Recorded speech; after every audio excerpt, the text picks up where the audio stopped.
Welcome again to a second episode on my Blackmagic Pocket Cinema 4K camera. Today I'm going to go over the changes that I've done to the rig to accessorise and make the rig more functional and usable. But this time I've decided to spare you from looking at my ugly mug and will focus solely on the camera rig. The changes that I've made to the rig aren't overly dramatic, but have made for a much better rig overall. I've removed the top shade because I don't think that it's necessary, and it was always coming loose when jolting about on the passenger seat while on our bush trips. I've also added a Velcro strap to stop the hood rattling on those trips, and this has made things much more pleasant when travelling.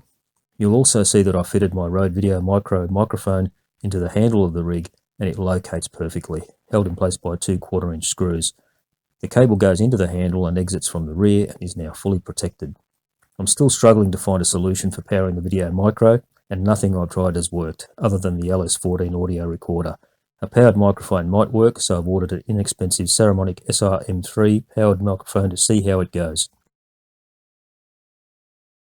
The second thing I've done is to change the follow focus ring gears, which you can better see if you go to the accompanying story link, by removing the built-in locking mechanism and simply cutting the ring gear to size and using some plastic glue, which is just super glue with some primer, and joining the ends together. This works a treat and so far hasn't broken, even after some serious stress testing. You can buy pre-made ring gears online, but at around $38 US or so a piece, it's much cheaper to buy a handful of gears on eBay for Australian $2 a piece and make your own. Though I still use the ABS ones for zoom control. On the back you can see that I've changed the HDMI cable for a shorter one, a ribbon type in this case, as I couldn't find a regular one, and this has made the cable management on the left side a lot better. You can also see the waist pad that I've incorporated into the rig, using the shoulder pad that I bought earlier.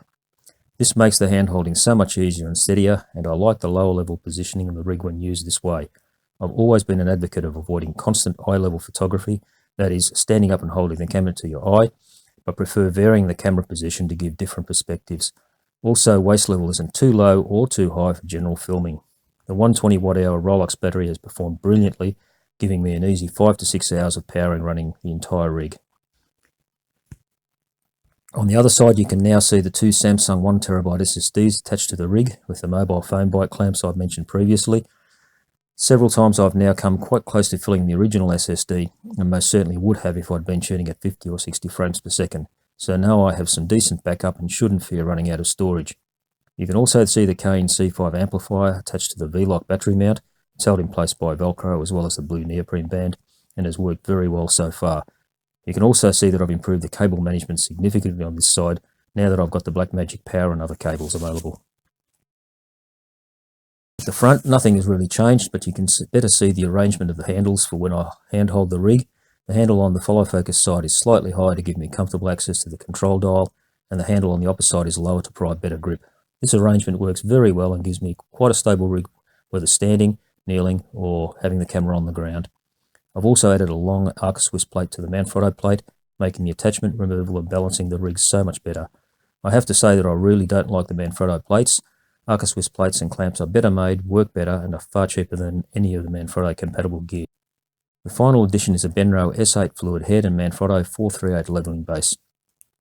The E-Image G03 fluid head was way too small for the rig, as the panning base was starting to wobble rather badly, even when fully locked.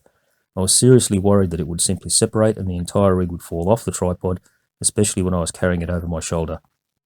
The small leveling base was also an issue, so I replaced that as well.